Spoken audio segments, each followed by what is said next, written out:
The Alchemy of Tattooing, Wisdoms of Ancestor Tattoo, where we explore and revive the ancient understandings and methods of tattooing for transformation, creation, and shifting into a higher vibration through processes so effective that it seems like magic. Or is it indeed the true definition of magic? The Alchemy of Tattooing. Hi everybody, episode 1 of The Alchemy of Tattooing. This episode will be talking about the vibration and energy of lines, shapes and designs, the vibrational frequency of symbols and the lines and patterns we put on us as tattoos. This concept of shapes and designs emitting an energy is real. It's a technology. It's something the ancients understood and used, and it's something that has a profound effect on us, the human body, and anything that's in the energetic field of that pattern or design. Now, when we look at a design or a symbol, we get a visual response within us. It may trigger a feeling. It may be appealing. It may represent something we are already familiar with. It may trigger a memory or an understanding in association with that symbol or pattern. These are all things we are familiar with and we have all observed. Many years ago, I noticed something happening in regards to placing patterns and symbols and designs onto people through tattooing. In particular, when using patterns that had been used for centuries, if not thousands of years. But also modern designs, modern symbols, and patterns that we have created right now for someone. What I noticed happening with my clients sometimes was an energetic response or shift, sometimes emotional, a combination of emotions, or a release of blocked energy, or an opening up of a particular connection to something spiritual, or their inner self, their higher self, or their ancestors. I remember the first times this was really becoming noticeable, and I had this download realization that a connection to the Modi or life force energy was taking place. I would have clients coming back to me or writing to me explaining something had changed since their tattoo. Some were saying healing had taken place. Some were saying an energetic shift had occurred, and where they had been blocked in life previously, they now were moving forward. Many examples of other things occurring as well. Now, I understand a lot of this also happens when we are using intention, and I'll talk about that later, but what I was seeing was what I believed to be initiated from the design itself. I understood that there was some sort of energy being emitted from the design, that the designs had certain causes and effects. I believed shapes and symbols emitted their own vibrational frequencies, and there was a noticeable energetic relation to the pattern. And I was like, wow, what if we understood this clearly and we could use this? We could create designs and patterns purposefully to facilitate certain effects that would be awesome. So I spent years trying to make sense of it and trying to find out find a way of explaining it and understanding it. I wanted to work out a way of purposefully facilitating it. Now, from a young age, I was able to see vibrational line around things. around people, around trees, leaves, stone, around a table or chair. Everything had this, like a vibrational halo or a vibrational line moving around it. Even if I drew a shape on a piece of paper, I could see a line of energy around it, and I knew this energy was created by the shape, and that the shape was emitting some kind of power or energy. This idea that shapes and designs emit a vibrational energy is in fact true. It's real, it's measurable, and it has an effect on us. This is something the ancients in all cultures knew about. This was a knowledge and a technology the ancients understood and purposefully used. It was the ancients who understood what symbolism was, what it was doing and what frequencies certain symbols emitted. And these laid onto a person and into their skin, added that frequency to them. So in a way you were raising an individual's frequency. Symbols and patterns in resonance with things in nature contain the same vibrational frequency. Resonance will be something I talk about later as well. Resonance plays a very important role in all of this. Now, when homeopathic remedies are created, they go through a process of vibrating and diluting the physical natural remedy, such as a flower or a plant, down so far that only the vibrational frequency of the plant exists in the remedy.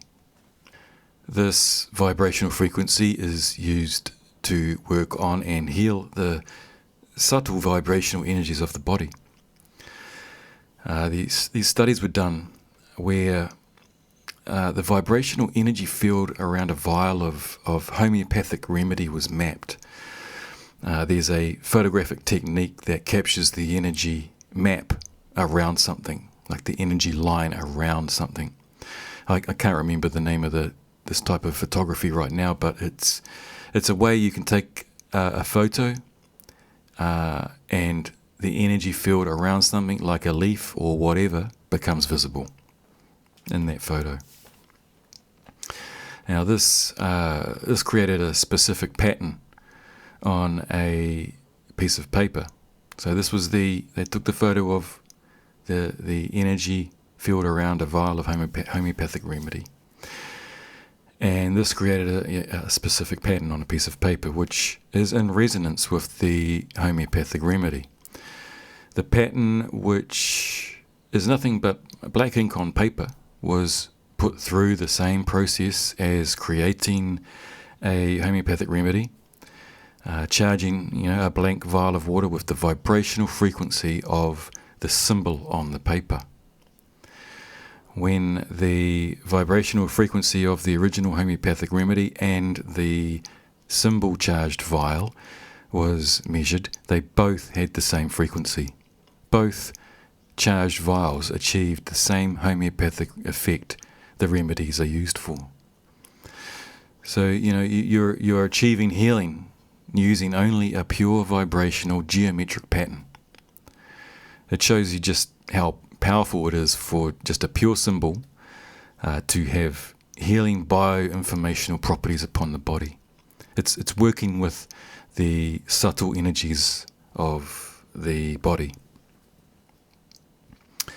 So there is an energy and vibrational resonance that emits from lines and shapes, a measurable energy, and evidence that shape creates a vibrational frequency.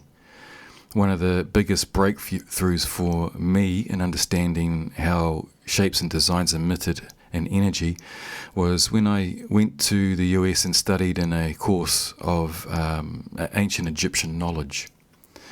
These were teachings that had been handed down and were all about how Shape and design and patterns emit an energy and a frequency, and how to create certain beneficial ones. Also how to test and tweak the shapes to enhance them and become more in resonance with a certain person or environment. Even though this course was Egyptian based, it was still knowledge that all ancient cultures understood. If a culture painted on walls or carved into stone or wood or skin or built structures to live in or learn in, then they understood the use of the energy and resonance and shapes and designs. Different shapes create different energetic effects. Shape is really a pattern of energy movement frozen in space, like a pattern which nature gives us specific power. When you create a shape, a point of creation is created within that shape, a point of energetic origin, which is the one harmonic balancing energy. This point of origin has a healing effect measurable by the shape's resonance with the spiritual and physical world. So energy into shape creates function. So when you draw a shape, there's energy created in that shape, and that energy by determining the shape creates the function. So in other words, energy is programmed to perform a specific function or take on a certain power by the movement pattern it is given by nature. That movement pattern, frozen in space, is shape. So lines and shape create energy. Everything is energy. Energy is consciousness. Creating a shape is creating energy, which is creating a consciousness in the design. Consciousness is a product of the organization of energy. Consciousness is caused by organized energy. Consciousness itself is an energy field. If there is an energy field, then there is a consciousness. Just as in animism, which is the most ancient spiritual belief system on earth. Our ancestors of all cultures understood that everything has a consciousness, that there is no difference between the spiritual and physical world, and that the soul or spirit of or sentience exists not only in humans but also in other animals, plants, rocks, mountains and rivers, even words. So, when we are creating a shape, we are creating a consciousness. When a shape is created, a centering point is created, and from the shape itself, an energy is created and emitted. Where there's energy, there's a quality that has an effect on us, a function. So motion equals manifestation. When you use the motion to create a line, you are manifesting a line of energy movement, which equals a shape. Shape is that line of energy movement. Like energy moves into that shape, into a shape. The shape determines the function. So we are programming the energy for its function according to the movement pattern that we put into it. We shouldn't think of shape or shapes as a static pattern, but more as an energy circuit. This is where energy is moving dynamically. So say using hieroglyphs as an example, you can detect the different vibrational bands coming off the shapes of the hieroglyphs. There's a French scientist and radiothesist, it's a hard word to say, but Louis Terrain, I think his name is. He developed a tool and technique to detect and identify the complete vibrational spectrum. In all, there are 12 separate bands of invisible energies that come from shape. The hieroglyphs in ancient Egypt were analysed using these tools, and they were able to detect the different vibrational bands coming off the shapes of the hieroglyphs. The hieroglyphs were emitting a vibrational frequency. But what's interesting is that in many places in Egypt, you'll find that someone or people had gone around later with a chisel, and they had cut the hieroglyphs. And so once the pattern is no longer continuous, and the continuous flow pattern had been cut and stopped, it's like getting an electrical circuit and cutting it. The energy won't flow through the circuit anymore. Through testing the hieroglyphs, the complete hieroglyphs emitted the full vibrational frequency. The ones that were cut were flat. No vibration, no energy wave coming from them.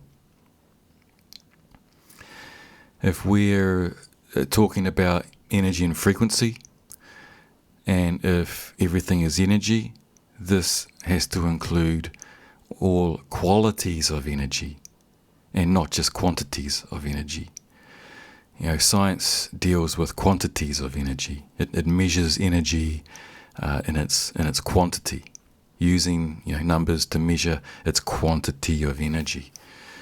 Like an engine's energy is calculated by the output derived from a physical source. What we're dealing with here is the quality of energy. Emotions have an energy. Happy, sad, angry. These are all qualities of energy. And they're measurable. Nature deals with the quality of energy. Colour, sound, shape, angles, taste, smell, touch.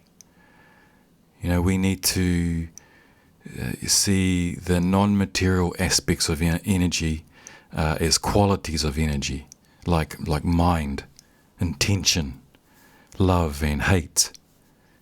The quality of energy felt between a mother and child, or healing energy. All these are qualities of energy. Now, the ancients understood this and worked with this. Shamans worked with this quality of energy. So when we tattoo a symbol or a design or a pattern onto someone, we are incorporating the vibrational frequency of that pattern into the person. We are adding the vibrational energy that symbol or design emits into that person. Everyone has their own vibrational frequency, and when you add a symbol or design that is on its own vibrating a beneficial energy, we are now raising that person's vibrational frequency, or at least aiding it to come back into balance if that person is not in balance or stuck in a low vibrational frequency.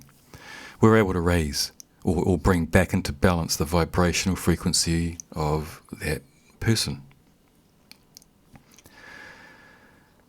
The human being is an open energy system in a continuous dynamic interaction with, that is influenced and influences the surrounding environment. The environment must be regarded as an integral part of the biological system. So our skin is the physical border between our inner environment and the outer environment. It is actually a communication system with its meridians and chakras and acupuncture points. Our skin with these like windows and doors must be seen as a very important communication layer where the exchange of information between the inside and the outside takes place. In many cultures, the skin is regarded as the keeper of information on every aspect of our lives.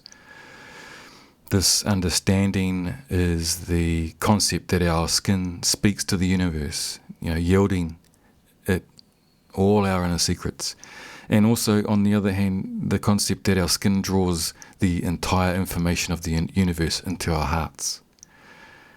Kiri o tua. The skin is the air of the body.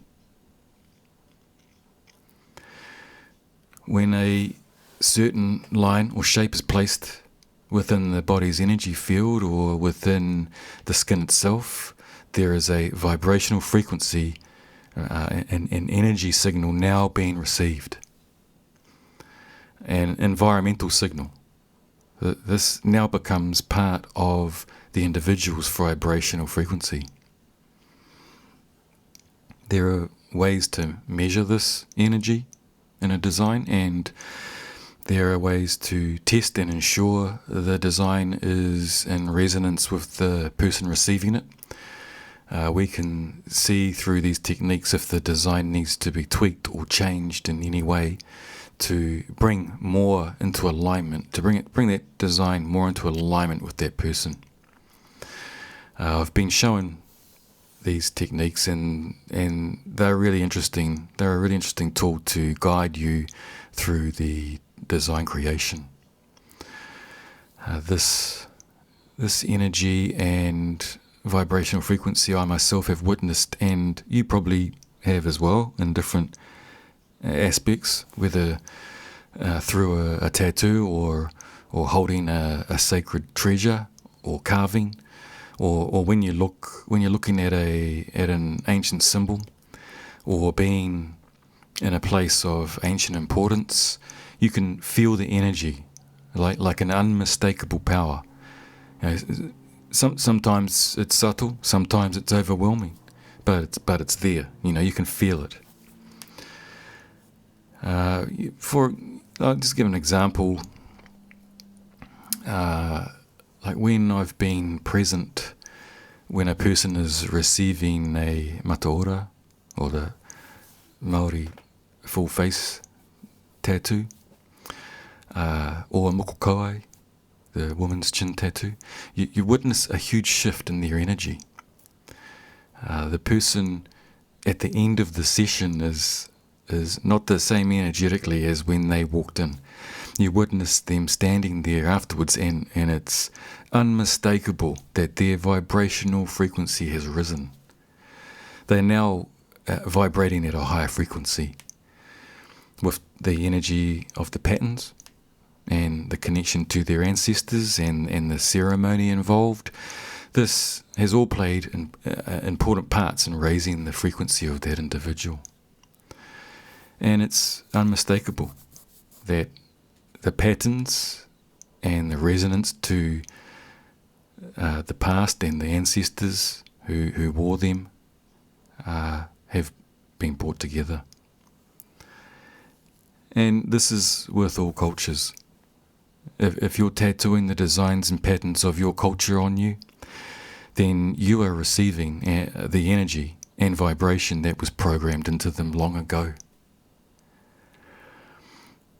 The same when you hold a sacred carving or tool or treasure. You feel the energy coming from that item, that the patterns and symbols carved into the piece are emitting these powerful frequencies, and they're noticeable, they're measurable, and they're meaningful, and they have purpose. What's awesome is that once we understand what's going on here and how we can create certain designs and patterns to be tattooed, we can ensure that they are in alignment with that person, that the design is facilitating its purpose for that person. We can ensure it is in vibrational resonance with the wearer of the tattoo. We can incorporate whatever shapes and patterns that emit the certain frequencies that that person requires or desires for healing, balance, strength, whatever the purpose is. Understanding this and the techniques open up the way of the ancestors and the way of our future. Tattooing is and can be so much more than just getting an image or a pattern on your skin. Your tattoo is not a static mark without function. It is a vibrating energy emanating its purpose into your own body's energy field, and it can be programmed and purposed for whatever is needed or required. Shapes have shown positive effects on the body's energy field. Biogeometrical shapes produce a balancing effect on biological systems. The impact of a geometrical shape on the human energy system was always universally recognized in our ancient cultures. This awareness gradually disappeared, and our modern approach is to consider the ancient forms either just as symbolic art without function, or attribute them to magical practices. Well, it is magic. The tohunga, the shaman, the druid, they all understood this. And, it's time to bring this back. It's time to honour the knowledge of our ancestors. We have not been listening for so long now. Let's listen again. Let us reconnect. Sacred symbols are shapes that not only have symbolic power but also emanate energies that facilitate a connection to spiritual life. All this information and knowledge I'll be sharing in upcoming courses I'm putting together. I'll be going deeper into discussion on all the elements I've just been talking about and all the branches of this work. I'll be sharing techniques, tools and guidance on approaching and creating designs that have the desired energy programmed into them and ensuring they are emitting what we want from them. So these courses will be coming up if you're interested in learning more and being among others who share the same interests in all of this. I'll be putting these out when they're ready to go. I've spent years and years working on this stuff and putting it together, and it's just about ready to be put out there. So that what we just talked about today with the energy of shape and patterns that's just the beginning. I'm just touching on it there. We'll be going deeper into other aspects of all of that and other things in upcoming podcasts. So keep listening, keep tuning in, and thank you.